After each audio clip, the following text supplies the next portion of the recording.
بسم الله الرحمن الرحيم. الحمد لله رب العالمين، والصلاة والسلام على أشرف المرسلين محمد النبي الأمي وعلى آله وصحبه وسلم تسليما كثيرا، وبعد، فسلام الله عليكم ورحمته وبركاته.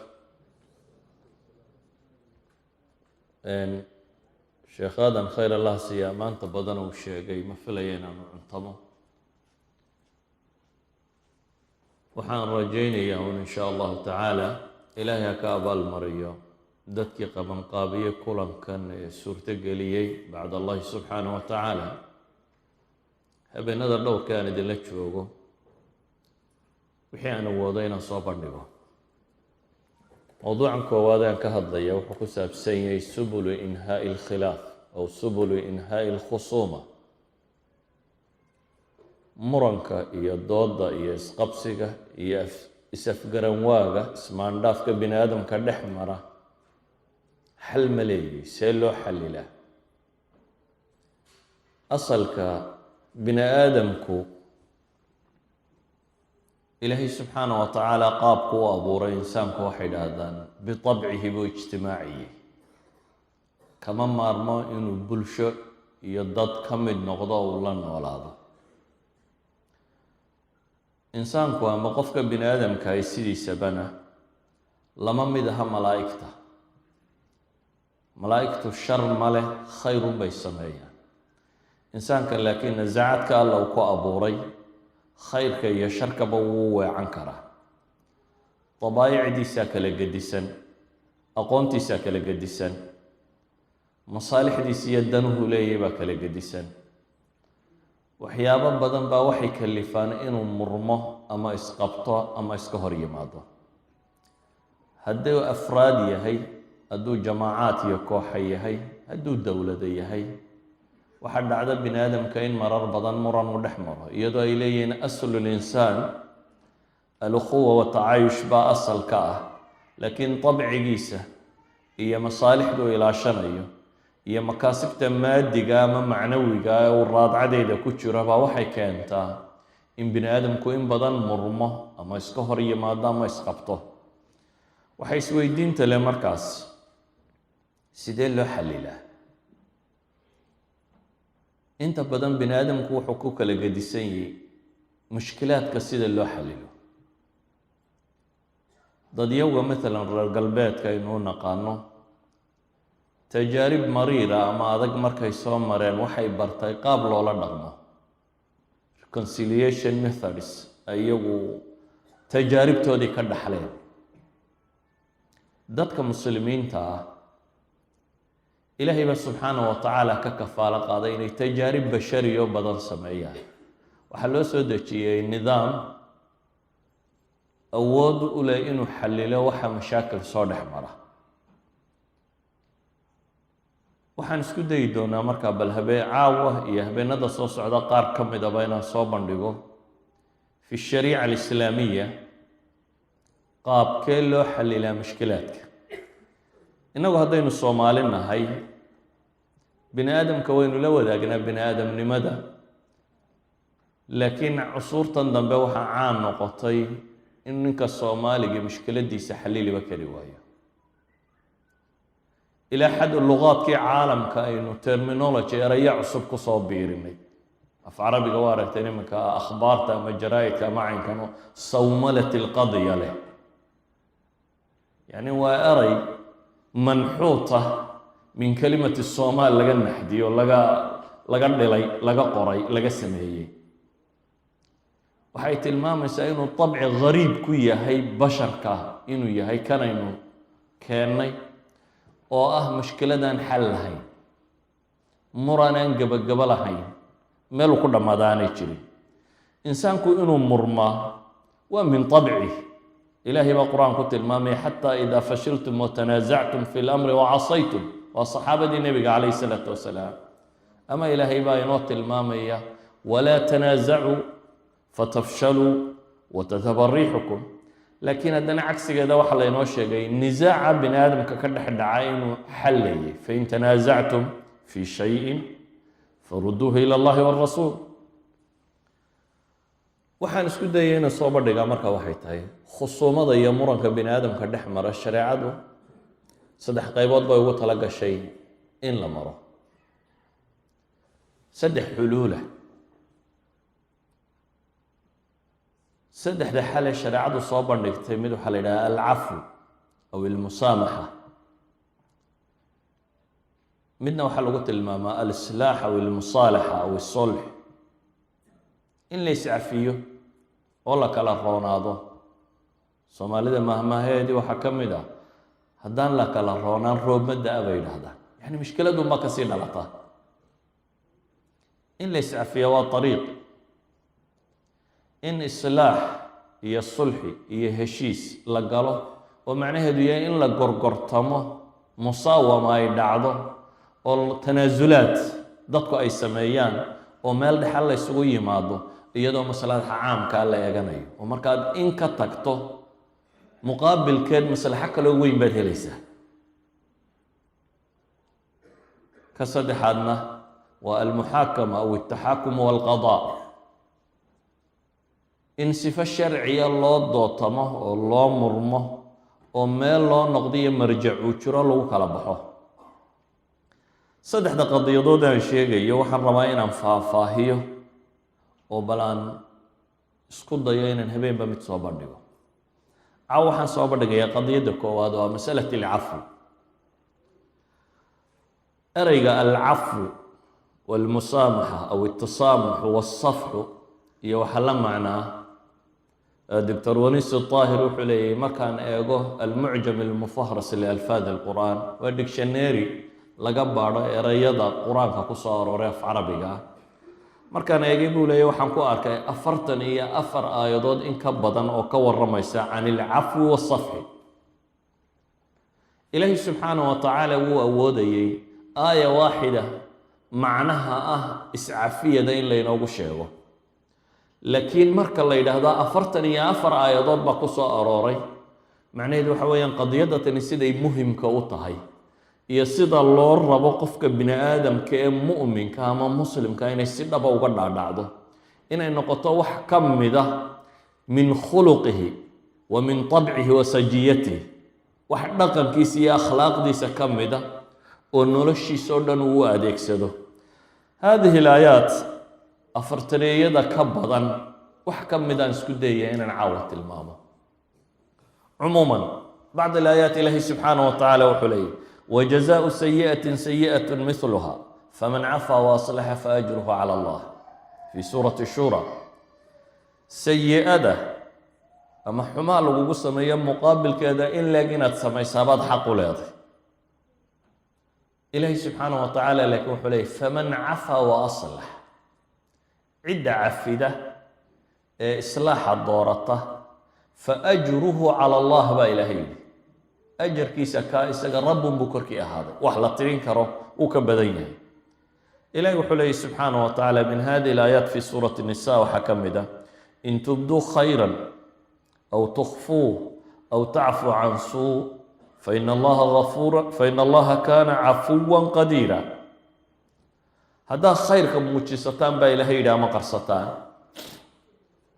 قفك بني آدم كاهي هدو قدوي أما أعماش خير كوسلي ولا قاقضينا يا مفروض العيان كايتاي وحفي عن إن لموجيه أي فافته أي موقته وحيابا قاركودنا وحكو في عن قفكو إنو قرصده أي سقي ربكي ونحيسه صلاة هالنقطة صدقات هالنقطة وناك بدن أو ربك سبحانه وتعالى أقاريله وأيو أعماش أنت بدن استسقى إيا الرياقة إيا السمعة إيا وحلمدي ويبريان قفوا إنو قرصدا وحي كوكلفتا أما وحي كساعدا إنو عملكو خالص ونقنكرو سقي ربك أي كدحيس إلهي مركا وحولي خير كهدا قرصتان يا هدا موجسان با لبدا دندكا مرتان با أو تعفو عن سوء وحا انتها مقابلة أو تعفو عن سوء أما حما أردافتان خير كي لسميني وحا لدين عدقي وإسنا كمدا وحيابها ونكسنا لسميني أو تعفو عن سوء فإن الله كان عفوا قديرا رب سبحانه وتعالى وحت المامية علاضة bini aadamka dhex marta waxa lagu damiye ee ugu waaweyn inuu ka mid yahay ee colaaddaa u bedeli kara saaxiibnimo iyo qaraabanimo iyo tolnimo iyo kalgacal iyo soo dhoweyn u bedeli kara inuu cafigu ka mid yahay walidalik baa ilahay wuxuu leeyahy walaa tastawi alxasanatu wala sayi'a idfac bilatii hiya axsan faida aladii baynaka wa baynahu cadaawat kaanahu waliyun xamiim ma sinna baa ilaahay yidhi subxaana wa tacaala ta wanaagsan iyo ta xuni ee ta wanaagsan kala hortag ciddii ku xumaysay adigu cafi oo wanaag weliba u samey baa la tilmaamaya faida aladii baynaka wa baynahu cadaawatun kaanahu waliyun xamiim kii shalayto adiga iyo isaga idiin dhexaysay colaaddu qofka aad dhibta kuu geystay mantaqa caadiga ee bashariga ahi waxa uu sheegayaa inuu filayo inaad adna aar gudato ama wax goosato waa sida bini aadamka lagu yaqaano laakiin taa cagsigeed haddaad wanaag weliba samayso ilaahay subxaana wa tacaala wuxuu leeyahay cadaawadii idiin dhexaysay waxay isu bedelaysaa kaannahu waliyun xamiim kaannahu qariib xamiima sidiiq kuu dhow saaxiib dhow buu noqonayaabaa rabbi leeyahy subxaana wa tacaala idfac bilatii hiya axsanu sayi'a naxnu aclamu bima yasifuun aayaadka iyo kuwa la midka ah fii suurati shura ilaahay markuu mu'minka sifaynayo sifaadku ku sheegay waxaa ka mid ah waladiina idaa asaabahum lbagyu hum yantasiruun wajazaau sayi'atin sayi'atun miluha aayaadka ka dambeeya ilahay wuxuu leey walaman sabara wagafara ina dalika la min casmi lumuur nabiguna calayhi salaatu wasalaam sunnada saxiixa ah waxaa kaga soo arooray fii saxiixi muslim iyo imaam tirmidi ba ay soo saarayaan xadiidku nebigu dhaaranayay ee ashyaa dhowra ku dhaartay maxalu shaahidkun baan u tegayaa waxaa ka mid ah nebigu wuxuu hi wamaa zaada allahu cabda bicafwin ilaa ciza wuxuu nebigu ku dhaaranaya calayhi salaatu wasalaam qof mu'mina oo addoon ilaahaya cafi uu cid cafiyaa uma kordhiso mooyaane cizi iyo sharafti haddaba in qofku wax cafiyi karo arrin fudud maaha bini aadamka wuu ku culusiyey waayo min طabci linsaan khilqada bini aadamka sida ilaahay u abuuray waxaa ka mid ah inuu jecel yahay alintiqaam walintisaar waa shay maxbuub bini aadamku ah wuu farax gelisaa qofku ciddii shalay dhibtay markuu ka aarguto wuxuu dareemaa badhaadho iyo farxad buu qofka bini aadamkii dareemaa idan min طabci linsaan waxaa ka mid ah alintisaar walintiqaamu linafs ayaa ka mid ah hadduu qofku markaa abuurkaasi abuurkiisa ka mid ah hadduu ka kor maro oo ka xoog noqdo oo wax cafiyi karo cidda wax cafidaa bay yidhahdaan aslan hum laqwiyaa waa dadka nafsiyan xoogga ah ee ka kor maray xuduudu nafs dheefta yaree bini aadamku uu jecelya ka kor maray walidalik baa ilaahay subxaana wa tacaala wuxuu ku tilmaamayaa la min casmi lumuur inay ka mid tahay waxaynu u baahanay marka bini aadamku nadariyaadka iyo theoryga ashyaada macnawiga ee la sharxo si fiican ugama dhaadhacdo haddii aanu tusaalayaal rasmiya helin oo nolosha ka mid a waxaan isku dayayaa aayaadka badan ee qur-aanka ku soo arooray ama axaadiista badan ku soo arooray masaladan ka warramaysa inaan inaha ku joojiyo laakiin nusuusta tamhiilka sheegaysa inaan badiyo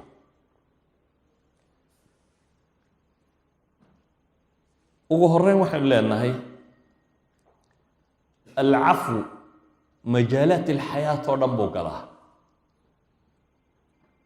insaanka marka cafwiga laga warramayo inta badan dadka maskaxdooda waxaa kusoo degta qof caayay ama maagay ama intan oo u cafiyey laakiin ereyga kani fi shariica alislaamiya uu ka guda ballaadhan yahay qadaaya siyaasiya buu galaa siyaasa alkhaarijiya buu galaa siyaasa daakhiliya buu galaa qadaaya alxarbi buu galaa qadaaya shakhsiya buu galaa qadaaya alusra buu galaa noloshoo dhan baynu leenahay waa wax ka mid a sida awgeed alqaa'id annaajix qaa'idka marmuuq ee umamka hogaamiya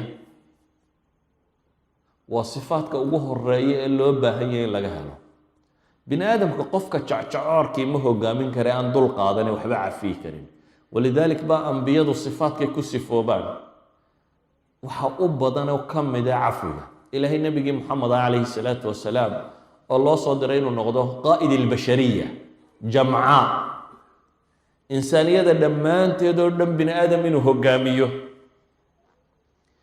inuu noqdo mithaalka ugu sarreeya ee bini aadam uu kaga daydo dhaqan iyo akhlaaq iyo caqiido oo ilaahay subxaana wa tacaala qur-aankiisa ku ammaanay tilmaamayana yowma alqiyaama inuu odhan doono sayidu waladu aadam inuu noqon doono saaxibu liwaa'i alxamdi washafaacati alcudma saaxibu alxawd ilaahay isagoo nabigaa la hadlaya calayhi salaatu wasalaam caynkaasi iyo ummadda tan loogu talagalay inuu mithaal u noqdo iyo hogaamiye ayaa rabbi subxaana wa tacaala wuxuu leeyahy khudi alcafwa wa'mur bilcurfi wa acrid can iljaahiliin محمد عليه الصلاة والسلام با إلهي وحو ليه خذ العفو عفق قاضة با إلهي كدغل سمحنا ضد كفر لكن قفك هدو قائد نقضاء ما أمده قاميو عد حاجة لما ويا ما ماكتا ما وحكا شيكتا إلهي وحو ليه وأعرض عن الجاهلين وحما قرطنا نضاف هذا طريقة أبوها النقضاء إن عفق قادتي jidkaagu ha ahaado sama-uun inaad ka talisid oo dadka wanaagu sheegtid muqaabilka jacjacoorka kaa hor yimaada ama maangaabka ama wax magaratada wax sheegta kuwaana dhaqankaad kula dhaqmaysa ha ahaadaba ilaahay leeyahy wa acrid can iljaahiliin safiiha iskaga tag dhaaf ka jeeso walidalik baa nabigu calayhi salaatu wasalaam xadiidka bukhaari warinayo axad saxaaba baa wuxuu leeyahay kaanii anduru nabigaa wuxuu yidhi calayhi الsalaaةu wasalaam kaأnii anduru ilى الnabiyi salى اllahu alayh waalih wasalam yaxkii nabiya min alanbiyaa saxaabi baa nebiga ka sheekaynaya nebigiina wuxuu kasii sheekaynayaa nebiya min alanbiyaa shuraxda qaar sida yidhaahdaan shuraxda qaarkoodna waxay leeyihiin isagunbaabu ahaa qadiyadu yah laakiin wuxuu usoo bandhigay ka xikaaya miday doontaba sharaxu ha noqdee كأني أنظر إلى النبي يحكي نبيا من الأنبياء آذاه قومه وهو يمسح الدم عن وجهه ويقول اللهم اغفر لقومي فإنهم لا يعلمون حنك يا أبوي للنبي نبي يدك كم ده أما محمد عليه الصلاة والسلام أمام بيدك الرئيسي أو تلكيد لبي نبي واحد قرن كرت وحش شيئين الصمونة هيت أبا المركي سنين أنا هين إن لنبه isagoo wanaag sheegaya waxa loogu abaalguday in la dhibo dabeetana dhiftu ay xad gaadho in jasad ahaan dhibaato la soo gaadhsiiyo uu dhiigga wejigiisa ka masaxayo qofka bini aadamkii marka la dhibo ee dhiig madaxiisa laga keeno inta badan wuu cadhoodaa cadhaduna waa volkaanaha maskaxda dadaday ka mid tahay ee bini aadamku markuu cadhoodo wax badan aan laga filayn baa ka soo baxa laakiin nabiga kan waxaa lagu sifaynayaa inuu yahay isagoo dhiiggii wejiga ka masaxayo haddana wuxuu leeyahay allahuma kfir liqowmi fainahum laa yaclamuun ilaahayu tolkay isaga dhaaf waayo waa wax magarato jahli baa haya iyo garaad la-aan ilaahay subxaana wa tacaala qur-aanka markuu sifaynayo mu'miniinta dhabta ee qur-aanku ka warramay oo ah sifaatu ahli ljanna baa qur-aanku ka warramaya sifaatkaasi jannada carduha asamaawaatu waalardu uciddat lilmuttaqiin markii la yidhi ayaa ilaahay sifaat siiyey dadkan jannada gelaya waxaan isku dayayaa maxalu shaahidka qura inaan sharxo dadkaa sifaadka lagu sifaynaya waxaa ka mid ah ahlu jannaha ee muuminiinta ah min tabcihim wa sajiyatihim inay ka mid tahay dhaqankooda iyo akhlaaqdooda iyo noloshooda caadiga inay ka mid tahay والعافين عن الناس بإلهي والعافين وكو عافية أيه أفرس آيات ماها عن المؤمنين المخلصين المتقين ماها إلهي وحلي والعافين عن الناس والناس فيهم الكافر والمنافق والجاهل والمؤمن وغيره إلهي وحلي والعافين عن الناس وكو ضدك عافية من طبع المؤمن هي أخلاقيات كيسا وحكمدا إن أنا هين قف أرجود الشر كبدانتي طبع كيسا وحكمدا قف عفو كبدان يهيني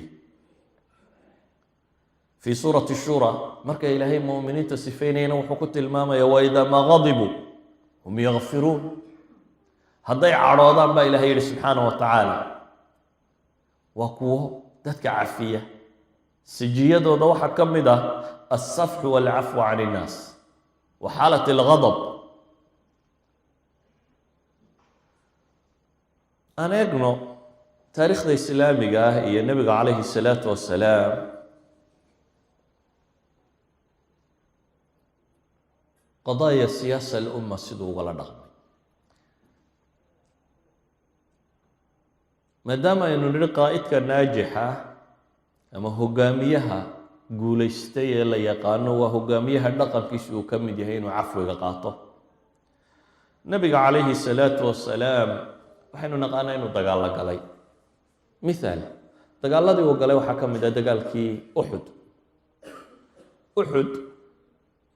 قال دي قريشين با مسلمين تكسو دوشي نبي عليه الصلاة والسلام مساجد كشر وقبطي وحويدي محينو يالام ينو أبحنا مسوينو تشوقنا دقال كي هوري بدر دالي رب بدر مسلمين وان كقيب قلني دتي حماس صدها يسي وحيد هذا أنا أنبحنا حينو قال ده هلكو وسوينا حقه هران اسكو أرقنا والله صواب حي نحن مركي اللي مريي يعني وايل سياسية وعبد الله بن أبي بن سلول إلى رأس المنافقين كان منافق لماذا كرسي سياسيين بأوجيي أنت بدن بيع علماء الشيعان وأي نبي محمد مدينة وحو يمي يسوي تاج كيس اللي تلايه تبتنا وحو أرك يا بين النبي محمد وهو قامنتي ومضى كقاضي وكرسي سلميي نيكا كاني wuxuu yidhi annagoo dadkii waayeelkee magaalada u dhalan inaan nala aqbali maayo dhalinyaradan iyo warkana waa la aqbalaya xawaalaysa kun nin bay ahaayeen dadka meesha marayba 300 dad gaadhayuu dib u jabsaday oo ka noqday dagaalkii 700 soo hadhaa dagaalka gashay gaaladii waa la jebiyey markii hore see taariikhda ku wada naqaano koox muslimiinta ka mid uu nebigu meel yidhi ilaaliya ayaa yidhi war gaaladii jabtaye maxaynu meesha ka sugaynaa inuu xoolaha wax ka boobno غريمته يينا نافي ninkii madaxda bay ka yimaadeen dagaalkii bay sida ku soo galeen waxba la gurtay gaaladii waa soo rogaal celisay meeshan socda waa kan muslimiintii waxa ku dhacay marka kan jab aad xoogan oo keensaday in 70 nin oo saxaabadii waaweynayda oo nabiga adeerkii uu ku jiro la dilo bal لا تمثيل وسميه لقوقويه بيرك حمزة قف دمر على لسه زي تاريخي هنود صون غليان وحي قاعد حد نبي محمد عليه الصلاة والسلام قد لو قضي وكل كوفي دي برتا هيدي مدح وكسيتا دبنا كقشو روشن هوسل لقى تشبيه دغالكو ku cuslaado حد إن يري صحابة أنت يسبك للجرم وإذا يجوا لحده ده يستلان إن يري وكوحي أي كسو هارده سجال نمبا كسو هارده سجال كي تضبط كم إذا حبد لو دلي انسحاب أي سمايان وبور سلاهدين كرة بورتي والنبي محمد فولي كرواي الله فريستي سيو وقت الله وماشة سلاد دي هرو فديك كتو كذي مشكلة با مسلمين تسوق عندي النبي عليه الصلاة والسلام يا صحابة دينا صحابة مركي الله تشبي رجوا وين صحابة كم إذا مالنا صفي عم بالله تشبي قابطاس أرد كي رجبا مدينة كوجاي تولي يوم الزحف تشيستي ومدينة قلاي قضية الصيدة السيبة إلى هي القرآن سودة شيء لبرا يا النبي محمد سيدو ولدك ما صحابة شبتي وحنور نبي قبصتي صحابة أخطاء ذاك الشيء أخطاء ما كان عاي إلهي بقى منكم من يريد الدنيا ومنكم من يريد الآخرة لكن نبي السيدين لا يدو ولدك إلهي وحليه سبحانه وتعالى في سورة آل عمران آيات كثيرة فبما رحمة من الله لنت لهم ولو كنت فظا غليظ القلب لانفضوا من حولك فاعف عنهم واستغفر لهم وشاورهم في الأمر فإذا عزمت فتوكل على الله إلهي سبحانه وتعالى وحليه فبما رحمة من الله لنت لهم إلهي إن حريص حقي سكتمي درادت سببتت ayaad ugu dabacdo ugu jilicsanaatay baa ilaahay leeyahay saxaabadatan. ilaahay baa qalbigaaga naxariis geliyey baa la leeyahay. haddaad ahaan lahayd baa ilaahay leeyahay ku engegan oo qalbi adag, faddan ghalida alqalb, ku dabeecad qallafsan oo qalbi adag oo aan naxariistaba aqoon haddaad ahaan lahayd, lanfaduu min xawlik baa ilahay yidhi, way kaa yaaci lahayd walow xaqana sheege. xaqa bini aadamku kuma raaco inuu xaq yahay oo qura, ee marar badan buu wuxuu u baahdaa ciddan xaqa sheegaysa inay noqoto cid bashar hogaamin karta oo wadi karta. hadduu wadaadku jacjacoor noqdo dabeecad qallafsan, walow xaqana ha sheegee waa adagtay inuu yeesho atbaac iyo cid wax ka barata iyo cid la joogta. ilaahay markaasi wuxuu leeyahy subxaanahu wa tacaala nabigiisii muxameda calayhi salaatu wasalaam, haddaad qalqallafsanaan lahayd oo dabeecad adkaan lahayd, dadku wuu kaa yaaci lahaa.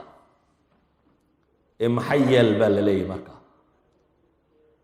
wadciga caynkaa u ekaaya sida ay u jabeen ee dhibtaasi soo gaadhaa, ilaahay wuxuu yihi facfu canhum, cafi saxaabadatan, wastakfir lahum, ilaahayna dembi dhaaf u weydii wixii khata ay galeen, ilaahay dembi dhaaf u weydii, washaawirhum fi lamri baa ilaahay yidhi, arrinkana wax ka sii talada.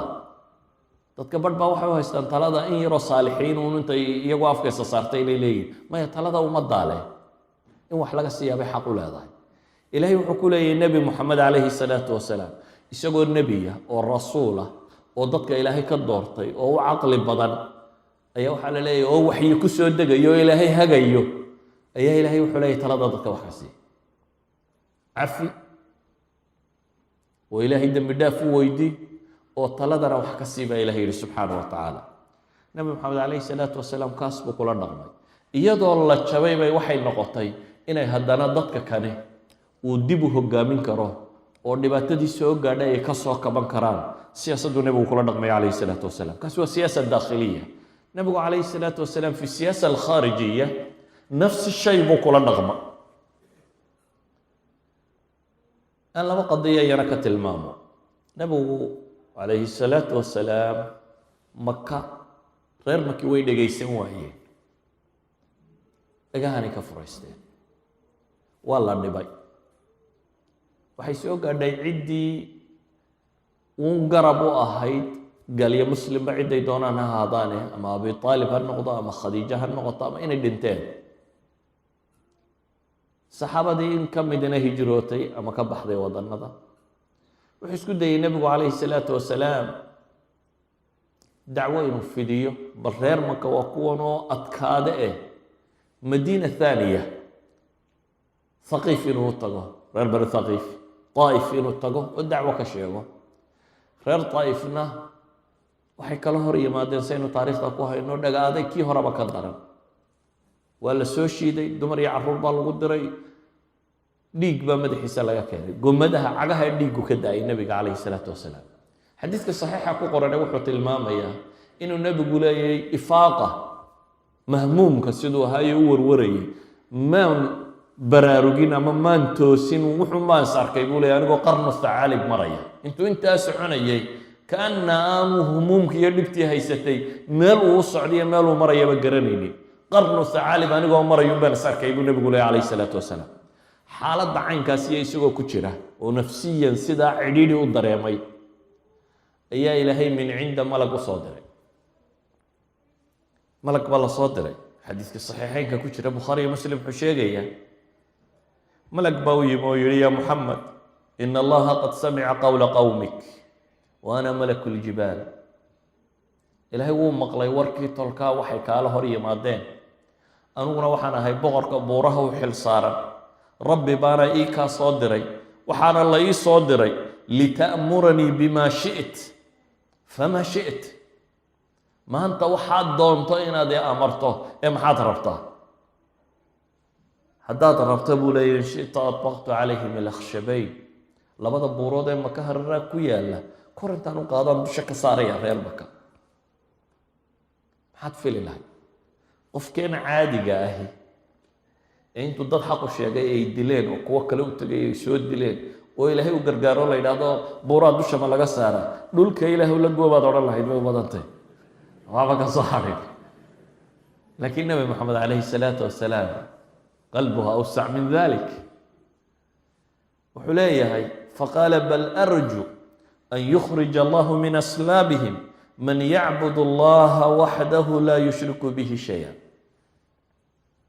من يعبد الله وحده ما يبولي وحى الرجين حتى كوني هدي دقا أضيقان إلهي دبر كودا كسو صارا قال إلهي كالي عابده وان عدنا وشريك يلي إلهي سبحانه وتعالى وكسو صارا دينتين وما انت هاي سلمة دادكينا سو قارسي كواسي هاي قريشتا يا أنصار تاسي مهاجرين يا أنصارها ودادكاس كمدها إيه هاي waxaynu garan karnaa nebigu calayhi salaatu wasalaam fii tacaamulihi maca alxuruub dagaaladu la galay dadka kale iyo siduu la dhaqmay kani waa isagoo keliya bal aan eegno isagoo ciidamo wata. nebi maxamed calayhi salaatu wasalaam 13 sano ayaa maka lagu dhibayay isagoo madaxiisa geela cascas la dul saaray oo baxsiyuu ka baxay maka. 12 maalmood buu dhexda kusii jiray. akhiiran wuxuu tegay maxay madiina quraysh kuma dayna dagaal bay ka dabageysay 6 sannadood oo kale ay weerar ku hayeen haddana oo badar iyo uxud iyo khandaq iyo wixii la midi dhaceen. waxay u diideen inuu xaramka u soo cimraysto. 19 sannadood markay marayso ayay aqbaleen inay heshiis la galaan. laakiin haddana heshiisku markuu 2 sano qura jiray ayay buriyeen. sanadkii 21aad ayay haddana heshiiskii buriyeen. nimankaa 19 sannadood colaad u dhaxaysay 2 sano qura intay la heshiiyeenna heshiiskii buriyey ayuu nebigu ciidan soo qaaday. ciddii isaga heshiiska ku raacdayna dagaalada ku qaaday ayuu nebigu markaa soo duulay isagoo 8,000 ilaa 10,000 ciidan u dhaxeeya watuu maka soo galay. xoog buu qaybo ka mida maka ku qabsaday. maka markuu soo galay qurayshi waa isu tagtagtay waxaa la yidhaha alla hadalna nebigaa loo yimi calayhi salaatu wasalaam maxaa filaysaan buu yidhi marka dee maanta war kale ma yaalo aan isbihinbihis ahayn akhun kariim wabna akhun kariim warkaasay sheegeen walaal fiican iyo in adeer fiican baanu rajaynaynaa inaad noqoto. ahlu siyarku waxay soo wariyaan inuu yidhi intaliquu idhabuu fa antum طulaqaa. culamaa ilxadiisna waxay dhahdaan sanadku ma asixin laakiin sanad kale ay xasan ku sheegayaan bay soo arooriyaan oo inuu waadhii uu nabiyullaahi yuusuf daliishaday inuu sheegay laa tahriba calaykum alyawma yakfir illahu lakum wahuwa arxamu الraaximiin. laakiin alqisa bimujmaliha waxa weeyaanuun waa cafiyey. nimankii intaas oo sannadood dagaalku u dhexeeyay wax walba la isla soo maray markuu qabsadee kasoo xoog batay muu odhanin madaxa ka gurayaan xabadi ka baxsanine nebigu calayhi salaatu wasalaam uu iska cafiyey. idan waxaynu leenahay siyaasad dakhliya nebigu wuu ku isticmaalay oo jamaacadiisii akhtaada gashay inuu cafiyo. siyaasa alkhaarijiya iyo mushrikiin wuu kula dhaqmay oo kuwii wax kasta u geystay markii ilaahay malakul jibaal u soo diro inuu iska cafiyo oo yidhaahdo waxaan rajaynayaa in ilaahay dhabarkooda kuwa wanaagsan ka soo saaro. oo kuwii dagaalkii iyo xoogga ay isku daleen markuu isu yimaadeen uu ku xoog batay wuu cafiyey. aan eegno bisifatihi shakhsiya kuwii weeraray marka isku dayay inay dilaan ama sumeeyaan. xadiidka bukhaari nabigu calayhi salaatu wasalaam isagoo dagaal ka soo noqday ayay meel dooxa ah 2 buurood dhexdooda ayaa ciidankii muslimiintu degeen. dhir baa la kala hoos harsaday. geed weynoo meesha ku yaallaa nebiga loo baneeyey. waxaa la yidhi geedkaa nebigu ha harhsada inana meelayna kala harhsano. nabigu calayhi salaatu wasalaam geedkiibuu iska harhsaday. seeftii uu sitayna laan buu sudhay geedka ka mid ah dabeetana uu iska seexday. muddaa dagaalka laga soo socday waa la daalanaa. habeen baa la guureeyey subxii baa la socday iyadoo la daalaya meesha la jiifsaday. gaaladii nin ka mid unbaaba iska soo dhex maray ciidankii. nebi maxamed oo geed hoos jifa buu isa soo dul taagay. seeftii nebi maxamed buu la soo baxay calayhi salaatu wasalaam. dabeetana galku ka saaray. nebigu wuxuu indhaha kala qaaday iyadoo gaal dul taagan yahay oo seeftiina gacanta ku haysto. gaalku markaa de wuxuu arkaa nebi maxamed inuu ka takhallusi karo. intuu eegay buu wuxuu ku yidhi man yamnacni mink, yaga kaa dhicinaya maanta, yaga kaa celin. nabigu calayhi salaatu wasalaam wuxuu yihi allah, ilaahay baa iga kaa dhici, waa ku celiyey. isaga uma qurqursano taasi. man yamnacni minka buu leeyay, yaga kaa dhicinaya. nabigu calayhi salaatu wasalaam mar kaluu ku celiyay haddana allah. riwaayadda bukhaari waxay leedahay seeftii buu galka ku celiyey. riwaayad kale axaadiista soo arooray waxay tilmaamayaan inay kaba dhacday. dabeetana uu nabigu qaatay calayhi salaatu wasalaam, uu isna yidhi man yamnacni mink, anigana yaga kaa rebi haddaba. markaasuu baryootamo wuxuu leeyahy ku seef qaata kii uu khayr badnaa noqo, iska kay cafi. ninkiiyo halka fadhiyo nebiguna seeftiisa haystay, saxaabadii soo toostay waa u yimaadeen. nebigu qisadiiba u sheegay, anigii ninkan waxaa na dhex maray ma maqasheen buu yidhi. anigu halkaa jiifa oo caynkaasiya. nebigu waa iska cafiyey. waa kuma madaxweynaha maanta dunida jooga isku day dil inta lagu sameeyo odhan doona waan iska cafiya, iska baxo. never in history kuma haysaan taarikhda bini aadamkee la hayo. aan si kale eegno, nabiyullaahi moxamed calayhi salaatu wasalaam dagaaladii isaga iyo yuhuudda dhex maray waxaa ka mid ahaa dagaalkii khaybar. dagaal ku adkaaday weliba ahaa. dhowr maalmood saxaabadu ay dagaalamayeen, ay furan kari waayeen. maalintii dambe uu nebigu yihi nin ilaahiyo rasuulkiisuba jecelyihiin, isna jecel baan u dhiibayaa raayada jihaadka. cali bn abi aalib oo bakoora ku dhacday oo meel fadhiyo, calimee waa bakooraysanyaa la yidhi, u yeedha. waa ku tufay, indhaha ilaahay fay uga siiyey. cali buu u dhiibay. waa la dagaalamay. akhiiran meeshii way qabsadeen. khaybar markii la qabsaday nimankii yuhuudeed waxay dhahdeen maxaa tala ah, xoog wax iskaga dhicin weyne maxaynu yeelnaa? mu'amara thaaniya, waxa la yidhaha subayno ka takhallusan. neef adhiya ayaa halkan loo shiilay. dabeetana waxaa la yidhi xagguu u jecel yahay, diraac buu ugu jecel yahay baa la yidhi, neefka sumeeyo halkaa sunta ku badiya baa la yidhi, meeshuu isagu jecel yahay. nabiga calayhi salaatu wasalaam baa neef adhiyoo la moofeeye loo keenay iyo saxaabadiisii. hadiyaadka ma diidi jirin nebigu. soo fadhiistuu yihi saxaabadiio cunis baa lagu dayey. ilaahay baa u waxyooday in neefkani sumaysan yahay.